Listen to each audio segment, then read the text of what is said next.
नमस्कार साथियों, मैं जय मालाकार मालाकार क्लासेस में आप लोगों का स्वागत करता हूं। चलिए, जो प्रैक्टिस सेट हम लोग आप लोगों के लिए लेके आते हैं टीटी एग्जाम और शिक्षक भर्ती एग्जाम से संबंधित, उसी क्रम में हम आज पर्यावरण अध्ययन से संबंधित जो यूवीएस है उससे संबंधित हम 30 इंपॉर्टेंट क्वेश्चन लेकर आए हुए हैं, जो आप लोगों के लिए एग्जाम के पॉइंट ऑफ व्यू से बहुत ही इंपॉर्टेंट क्वेश्चन होंगे।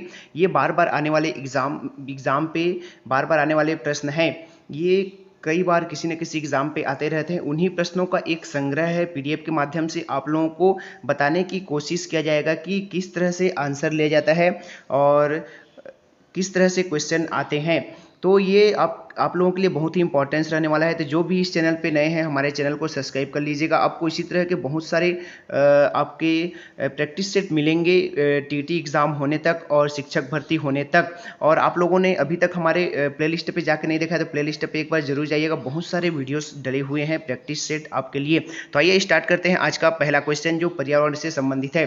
पहला क्वेश्चन इस तरह से है, वायुमंडल में 99% भाग पर किन दो गैसों का विस्तार है। देखिए, वायुमंडल में जो है 99% भाग में केवल दो ही गैसों का विस्तार है, जिसमें आप लोगों का ऑप्शन इस तरह से है, ओजोन एवं ऑक्सीजन, ऑक्सीजन एवं नाइट्रोजन, कार्बन डाइऑक्साइड और ओजोन, और आर्गन एवं ओजोन। तो इसका सही आंसर क्या हो जाएगा?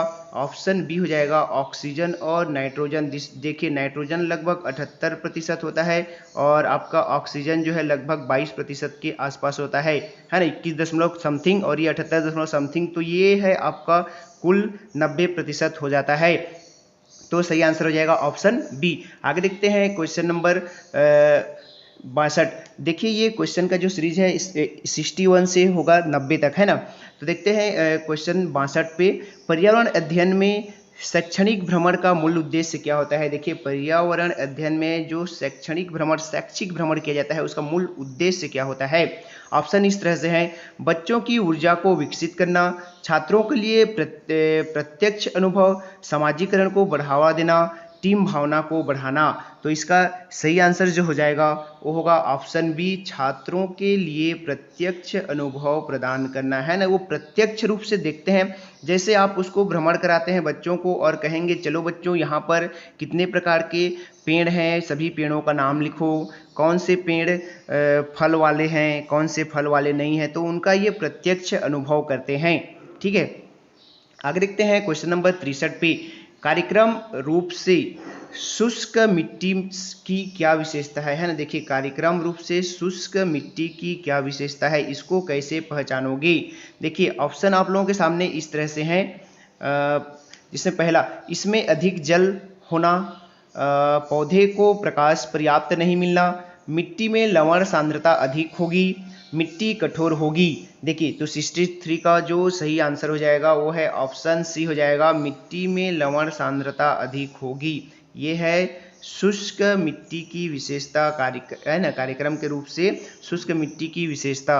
इसको कैसे पहचानेंगे, तो मिट्टी में लवण सांद्रता क्या होती है, अधिक होती है। लवण सांद्रता अधिक है मतलब वो है शुष्क मिट्टी है। आगे देखते हैं 64 नंबर पे, सतत और व्यापक मूल्यांकन क्यों आवश्यक है। सतत और व्यापक मूल्यांकन जो है क्यों आवश्यक है बताना है। शिक्षार्थियों ने कितना नहीं सीखा है जानने के लिए, शिक्षार्थियों की प्रगति निरंतर न बनाए रखने के लिए। अगला ऑप्शन इस तरह से है, निरंतर मूल्यांकन होते रहने से शिक्षार्थियों में परीक्षा का अनावश्यक भय नहीं होता है, परीक्षा प्रणाली को महत्व देने हेतु। तो इसका सही आंसर देखिए ये हो जाएगा आपका ऑप्शन सी हो जाएगा, निरंतर मूल्यांकन होते रहने से शिक्षार्थी में परीक्षा का अनावश्यक भय नहीं होता है। यहाँ पे जो ऑप्शन दिया गया था उसी के अनुरूप लेना है। ठीक है, तो ये इसका आंसर लिया गया था, ऑप्शन सी को लिया गया था। ठीक है, आगे देखते हैं, चरने वाले पशु वनस्पति को कैसे बदलते हैं। देखिए, जो चरने वाले पशु होते हैं वो वनस्पति को किस तरह से बदल देते हैं। बीज प्रकीर्णन द्वारा, पर परागण द्वारा, चुनकर चरना, रोग फैलाना। तो इसका सही आंसर क्या हो जाएगा, सही आंसर हो जाएगा ऑप्शन सी, चुनकर चरना। ठीक है, चुनकर चरने के द्वारा वनस्पतियों को बदल देते हैं। ठीक है, आगे देखते हैं क्वेश्चन नंबर 66। निम्नलिखित में से कौन स्वस्थ अस्थियों के लिए आवश्यक है? स्वस्थ अस्थियों के लिए मतलब हड्डियों के लिए कौन आवश्यक है उसको बताना है। पोटेशियम एवं विटामिन के, कैल्शियम एवं विटामिन ई, कैल्शियम एवं विटामिन सी, कैल्शियम एवं विटामिन डी। तो इसका सही आंसर हो जाएगा ऑप्शन डी, कैल्शियम और विटामिन डी स्वस्थ अस्थियों के लिए। मोस्ट इंपॉर्टेंट क्वेश्चन, स्वस्थ अस्थियों के लिए आवश्यक होता है कैल्शियम और आपका विटामिन डी। तो इसका सही आंसर हो जाएगा ऑप्शन डी हो जाएगा। आगे देखते हैं 67 नंबर क्वेश्चन पे आते हैं। भारत में हिमालय की सबसे ऊंची चोटी का नाम है। देखिए भारत में बोला है ना, भारत में हिमालय की सबसे ऊंची चोटी क्या है? माउंट केटू है ना, केटू बोला जाता है जिसको, और दूसरा है माउंट एवरेस्ट, माउंट कंचनजंगा या फिर माउंट धौलागिरा। तो इसका सही आंसर क्या हो जाएगा? ऑप्शन ए इसका सही हो जाएगा, K2 है ना, K2 या फिर गाडविन आस्टिस के नाम से जाना जाता है। आगे देखते हैं 68 नंबर। प्राथमिक जी जो ये माउंट एवरेस्ट है वो कहाँ की है? तो ये माउंट एवरेस्ट है वो देखिए हिमालय की ऊंची चोटी तो है माउंट एवरेस्ट, लेकिन ये कहाँ पे स्थित है? ये है आपके नेपाल में स्थित है। ठीक है, कंफ्यूज नहीं होना है। जो माउंट एवरेस्ट है वो कहाँ पे स्थित है? नेपाल में। यहाँ पे क्या पूछा गया है? भारत पे पूछा गया है। ठीक है, तो भारत पे जो बड़ी है वो है K2 गाडविन आस्टिस। ठीक है, ये याद रख लीजिएगा। 68 नंबर प्रश्न पे आते हैं। इसमें प्रश्न इस तरह से, प्राथमिक स्तर पर शिक्षण की खेल विधि आधारित है। खेल विधि आधारित है बोला है, खेल विधि किस पर आधारित है उसको बताना है। विकास के मनोवैज्ञानिक सिद्धांत पर, शिक्षण के समाजशास्त्रीय सिद्धांत पर, या फिर शारीरिक शिक्षा कार्यक्रम के सिद्धांत पर, शिक्षण विधि के सिद्धांत पर। तो इसका सही आंसर क्या हो जाएगा? सही आंसर हो जाएगा ऑप्शन डी, शिक्षण विधि के सिद्धांत पर आधारित है खेल विधि। ठीक है, आगे देखते हैं क्वेश्चन नंबर 69 पे आ जाते हैं, 69 पे। प्रश्न इस तरह से है, वायुमंडल की सबसे निचली परत का नाम क्या है? देखिए वायुमंडल की जो सबसे निचली परत है उसका नाम क्या है? समताप मंडल, ओजोन मंडल, आयन मंडल या फिर क्षोभ मंडल। तो इसका सही आंसर क्या हो जाएगा? ऑप्शन डी हो जाएगा, क्षोभ मंडल। पहले क्षोभ मंडल होता है, ठीक है, सबसे नीचे में। आगे देखते हैं क्वेश्चन नंबर 17। विटामिन सी की कमी से होने वाली बीमारी का नाम क्या है? विटामिन सी की कमी से कौन सा रोग होता है? स्कर्वी, बेरी, रतौंधी या फिर थकान। तो विटामिन सी की कमी से क्या होता है? विटामिन सी की कमी से होता है स्कर्वी नामक रोग। ऑप्शन ए इसका सही आंसर हो जाएगा। ठीक है, आप लोग बेरी और रतौंधी का कमेंट करके बताइएगा कि किस विटामिन, कौन से विटामिन की कमी से होता है बेरी और रतौंधी। ठीक है, आगे देखते हैं 71 पे। निम्न में से कौन सा पर्यावरण की कक्षा में रूपात्मक आकलन का समुचित कार्य नहीं है बोला है। क्वेश्चन को ध्यान देना है, रूपात्मक कार्य नहीं है मतलब इसमें से 3 जो होंगे वो सही होंगे और एक गलत होगा। जो गलत होगा उसका सही आंसर होगा। देखते हैं, पाठ में दी गई महत्वपूर्ण शब्दावली की परिभाषा की व्याख्या करना। दूसरा, दिए गए प्रयोगात्मक क्रियाकलापों को पूरा करना और अपने अवलोकन को दर्ज करना। दिए गए प्रयोगात्मक प्रारूप के चिन्हांकन वाले आरेख बनाना। जल प्रदूषण की हानियों के बारे में चर्चा करना।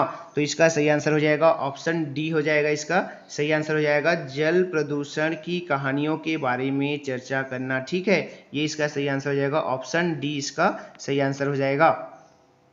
आगे देखते हैं 72 पे। जीव जंतुओं पर आधारित पाठ को पढ़ाने के बाद शीतल कक्षा 4 के शिक्षार्थियों के लिए चिड़ियाघर के भ्रमण का आयोजन करती है। यह खाली स्थान में शिक्षार्थियों की मदद करेगा। जीव जंतु संरक्षण के कौशल के विकास में, दैनिक समय सारणी की चर्चा में बदलाव या फिर कक्षीय अधिगम को वास्तविक जीवन के परिस्थितियों के साथ जोड़ने में, जीव जंतुओं को पालतू कैसे बनाया जाए इसके प्रति संवेदनशीलता विकसित करने में। तो इसका सही आंसर क्या हो जाएगा? ऑप्शन सी इसका सही आंसर हो जाएगा। देखिए क्या बोला गया, ऑप्शन सी, कक्षीय अधिगम को वास्तविक जीवन की परिस्थितियों को जोड़ने के लिए महत्वपूर्ण हो जाएगा। ठीक है, और किसी चिड़ियाघर का विजिट कराते हैं। तो आगे देखते हैं 72। शालिनी कक्षा 5 के विद्यार्थियों को पोषण पर आधारित है ना, पोषण पर आधारित प्रकरण से परिचित कराना चाहती है। तो उन्हें कैसे परिचित कराएगी पोषण से? तो देखिए ऑप्शन कुछ इस तरह से है। पहला, श्याम पट्ट पर पाचन तंत्र का आरेख बनाना चाहिए। पोषक तत्वों से भरपूर विभिन्न प्रकार के भोजन के उदाहरण देने चाहिए। विभिन्न प्रकार के भोजन को प्रदर्शित करने वाले चार्ट का प्रयोग करना चाहिए। शिक्षार्थियों से कहना चाहिए कि वे अपने अपने टिफिन बॉक्स खोलें, उसके तत्वों का अवलोकन करें और उसके बारे में व्याख्या करनी चाहिए। तो देखिए 73 नंबर प्रश्न का आंसर हो जाएगा ऑप्शन डी, शिक्षार्थियों से कहना चाहिए कि वे अपने अपने टिफिन बॉक्स खोलें और उसके जो क्या कहना चाहिए तत्व हैं उनका अवलोकन करें। ऑप्शन डी इसका सही हो जाएगा, 73 का ऑप्शन डी बिल्कुल सही आंसर हो जाएगा। आगे देखते हैं 74 नंबर क्वेश्चंस पे आते हैं। रश्मि को यह सिखाया जाता है कि वह प्रश्न पत्र बनाते समय निम्न चरणों क्रम में नहीं है बोला है ना का अनुपालन करे, इसको क्रम में जमाना है। देखिए पहला प्रश्न लिखना, रूपरेखा डिजाइन तैयार करना, प्रश्न पत्र का संपादन करना, ब्लूप्रिंट तैयार करना। अनुपालन किए जाने वाले चरणों का सही क्रम कौन सा होगा, इसको सही क्रम में जमाना है आप लोगों को। तो देखिए इसमें रूपरेखा डिजाइन तैयार करेगा पहले, कोई भी बंदा जो होगा रूपरेखा पहले डिजाइन करेगा तो 2 आ जाएगा पहले, है ना। पहले कोई भी प्रोजेक्ट बनाना चाहेंगे तो क्या करेंगे, रूपरेखा तैयार करेंगे, उसके बाद ब्लूप्रिंट तैयार करेंगे किस तरह से वो होगा, ठीक है। तो देखिए 2 और 4 कहाँ पर हैं, तो ये देखिए 2 ही होगा, उसके बाद आप लगा सकते हैं ऑप्शन बी पे देखिए, है ना। और उसके बाद पहला आ जाएगा प्रश्न लिखना, उसके बाद प्रश्न पत्र का संपादन करना, ये है ऑप्शन बी इसका सही हो जाएगा, ठीक है। आगे देखते हैं 75 नंबर प्रश्न पे। हरप्रीत अपने शिक्षार्थियों को यह सुझाव देना चाहती है कि पर्यावरण संरक्षण के लिए किस प्रकार एक व्यक्ति सबसे अच्छे संभावित तरीके से अपना योगदान दे सकता है। उनका सबसे बेहतर सुझाव हो सकता है आने जाने के लिए सार्वजनिक साधनों का प्रयोग करना, कार, स्कूटर आदि जैसे व्यक्तिगत वाहन न रखें, घर से बाहर अक्सर आने जाने से बचना, अपने व्यक्तिगत वाहन से इंजन की नियमित जांच कराना। तो देखिए इसका सही आंसर क्या हो जाएगा, ऑप्शन ए इसका सही हो जाएगा, आने जाने के लिए सार्वजनिक साधनों का प्रयोग करना हो जाएगा, ठीक है। आने जाने के लिए सार्वजनिक साधनों का प्रयोग करना बिल्कुल सही हो जाएगा। यहाँ पे ऑप्शन के हिसाब से जो दिया गया है उसके हिसाब से भी आपको सोचना होगा, ठीक है। कक्षा 5 के शिक्षार्थियों में जिज्ञासा जागृत करने का निम्न में से सबसे प्रभावी तरीका है। देखिए कक्षा 5 के जो विद्यार्थी हैं उनमें जिज्ञासा कैसा पैदा करेंगे, अधिक हस्तपरक अनुभव प्रदान करना, लिखित कार्य में उन्हें अधिक अभ्यास देना, अक्सर इकाई परीक्षणों का आयोजन करना, गहन जांच परक और कल्पना परक प्रश्न पूछना। देखिए यहाँ पे इस प्रश्न को जो है इसको विलोपित कर दिया गया था, क्यों, क्योंकि यहाँ पे जितने भी ऑप्शन दिए गए हैं कोई ऐसे नहीं लग रहे हैं कि आप विद्यार्थी में या फिर स्टूडेंट में, छात्र में जिज्ञासा जागृत कर सकें, इसलिए इस प्रश्न को विलोपित कर दिया गया था। आगे देखते हैं 77, यदि 1 महीने के लिए बिजली ना हो तो हमारा जीवन किस प्रकार प्रभावित होगा। इस प्रश्न को पूछने का उद्देश्य है 1 महीने तक बिजली नहीं होगा तो हमारा जीवन कैसे प्रभावित होगा।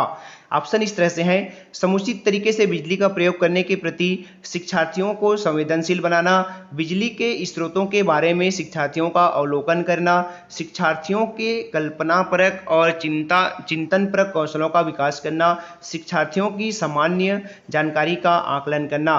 तो इसका सही आंसर क्या हो जाएगा, ऑप्शन सी हो जाएगा, शिक्षार्थियों के कल्पनापरक और चिंतनपरक कौशलों का विकास करना, है ना। वो कैसे कल्पना करता है, कैसे चिंता करेगा, है ना, चिंतन परक कौशल का विकास करना, है ना। वो सोचने लगेगा कि 1 माह बिजली नहीं होगा तो क्या होगा, मन में कुछ ख्याल आएंगे उसके, कैसे रहूंगा मैं, है ना, अंधेरा हो जाएगा, इस तरह से उसके मन में कुछ कुछ ख्याल चलने लगेंगे तो वे चिंतन करने लगेगा, उसके कल्पना शक्ति का विकास होगा। आगे देखते हैं 78 पे। कक्षा 5 की पर्यावरण अध्ययन की पाठ्यपुस्तक के एक पाठ में सर्वेक्षण और लेखन पर एक भाग का मुख्य उद्देश्य है शिक्षार्थियों की सामान्य जानकारी का आकलन करना, शिक्षार्थियों को अवसर उपलब्ध कराना कि वे चीज़ों को खोजें और सीखें, विषय की आधारभूत अवधारणाओं को सीखने में शिक्षार्थियों की मदद करना, या फिर शिक्षार्थियों के व्यवहारिक कौशल में सुधार करना।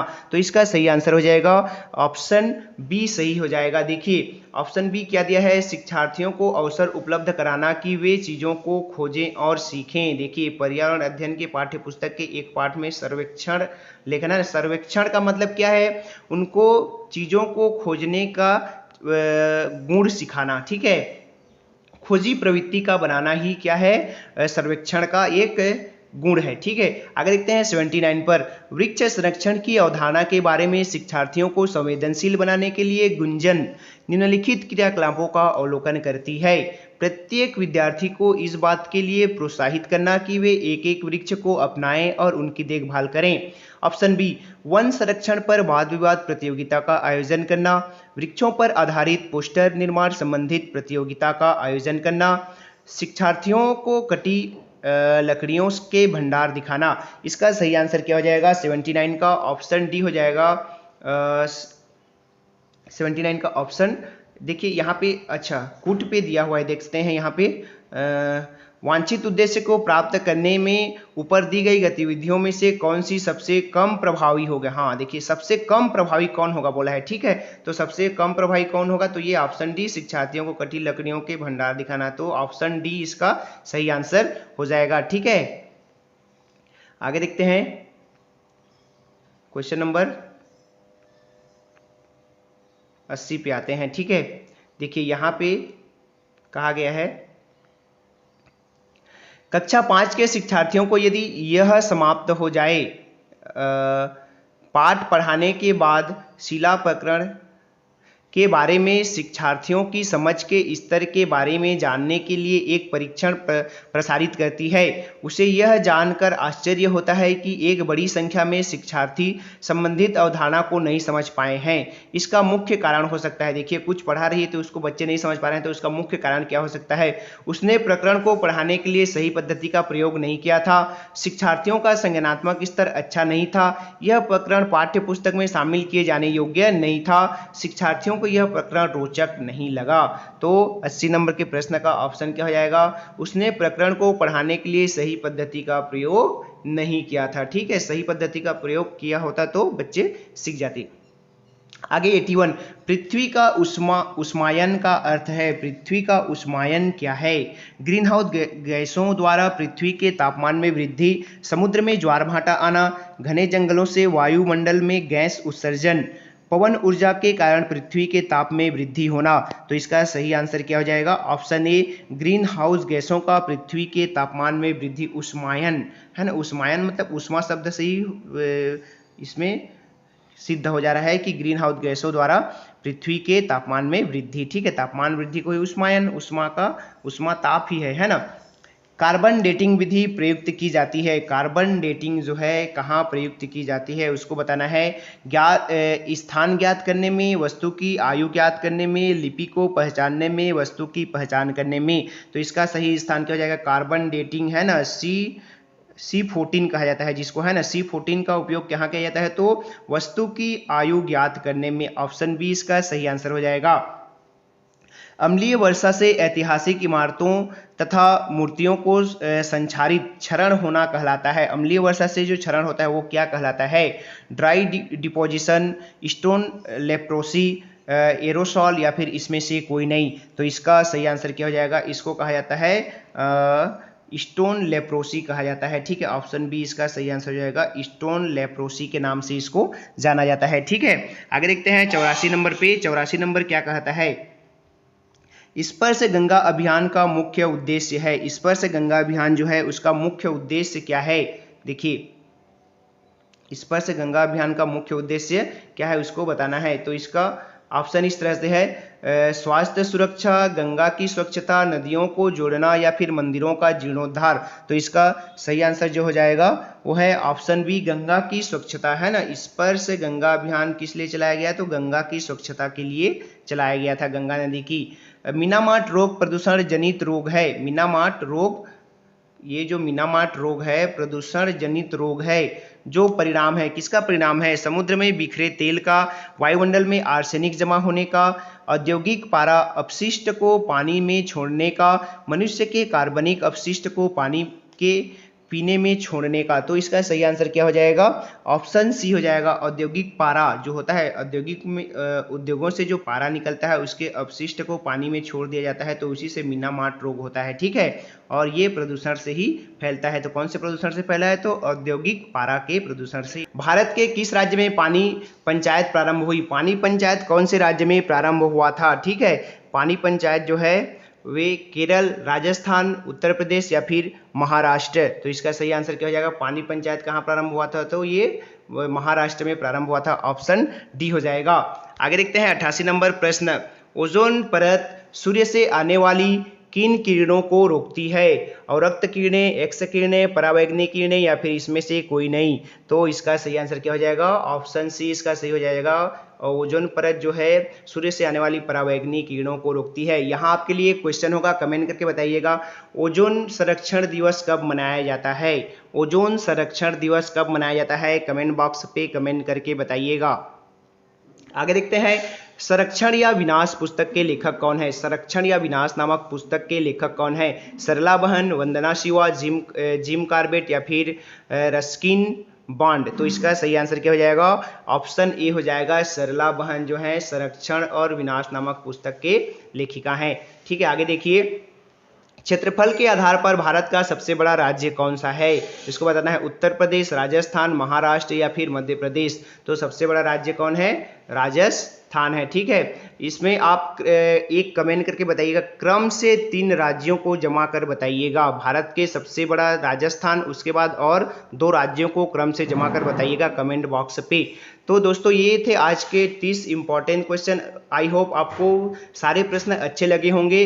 अगर अच्छे लगे होंगे तो हमारे वीडियो को लाइक कीजिएगा, और आप हमारे चैनल पे नए हैं तो चैनल को सब्सक्राइब कर लीजिएगा। इसी तरह के इंपॉर्टेंट क्वेश्चन आपको मिलते रहेंगे। नमस्कार, जय हिंद।